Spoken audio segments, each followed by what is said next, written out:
Let f of x equal quantity x minus 4 cubed, quantity x plus 8 to the fourth, quantity x plus 1, all over quantity x plus 1, quantity x minus 4 squared, and 7 minus x quantity to the fifth. All right, so let's find the magic numbers, the numbers that make each factor equal to 0. So u would be 4, u would be negative 8, u would be negative 1, u would be negative 1, u would be 4, and u would be 7.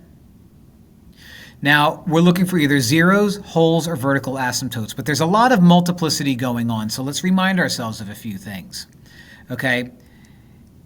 If they're the same thing, if the factor that you have up here is the same, it's a whole, period. If it's just up here, it's a 0. If it's just down here, it's a vertical asymptote. Now, if there's more up here, it's not a 0. Because say whatever you get, you still can't plug it in on the bottom. So this is not a 0. What it is it's a whole on the x-axis. So if there's more of a factor that's the same than on the bottom up in the top, it's a whole on the x-axis. If there's more on the bottom, that's just a vertical asymptote. We don't have to worry about that. All right? So let's identify things. 4 up here, 4 down there.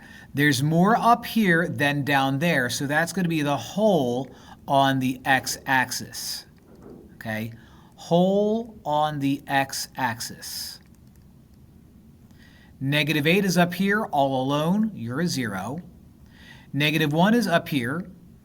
Negative 1 is down there, so you're a whole. X minus 4 we already figured out. And 7 is a vertical asymptote because there's no 7s up here.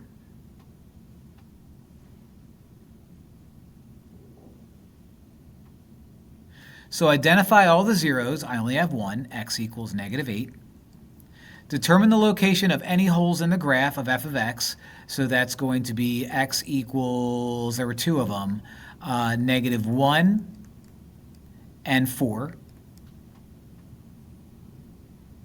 And find all vertical asymptotes of f of x. Well, that would be just 7. And that is all.